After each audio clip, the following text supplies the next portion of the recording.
Cheryl, what an amazing story. I mean, it is, to read it is one thing, it's gripping, but then to see it on screen and to have Reese portray you, as the writer, what was it like finally seeing her up on screen doing that? It was astounding. It was shocking. I'll never get over it. Every time I see Reese, say that she's Cheryl on the screen, I'm taken aback. It delights me, and it's very moving too. I really did have to do that kind of emotional deep sea diving that one has to do when you're writing a book about your life. And to see Reese bring that to such vivid life on the screen, it always makes me laugh and cry and feel all of the emotions I felt when I was writing the book. Now, you kept a journal along your 1,100-mile journey. Uh-huh. How much of that is actually into the book, or did you write the book following all of that? I wrote the book, years after my hike. Okay.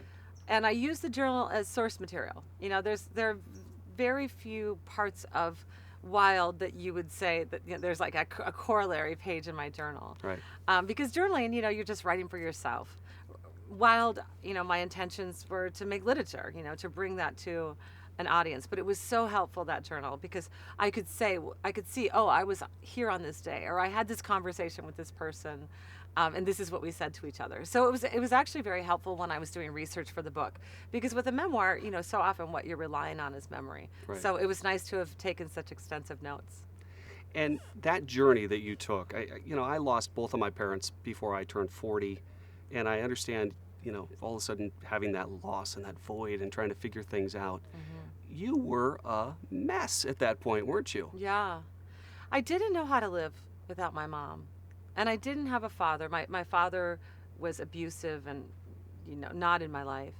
My mother had loved me so well that the way that I made up for that father, the absence of the father, was that I had my mom. She filled that whole territory. And when she died so suddenly at the age of 45, right at this moment in my life when I was, just barely an adult, I still needed my mom. I really was alone in the world in ways that are profound and still true in my life. I had to really make my own home. I had to make my own family. I've done that. I'm happier than I ever imagined I'd be, and I still feel the loss of my mother every day. Yeah. You don't get over that, do you? You don't. It is a loss. I mean, you move beyond it. You become happier. In life, you learn how to thrive, but you always will suffer that loss. I will always be sad my mom's dead.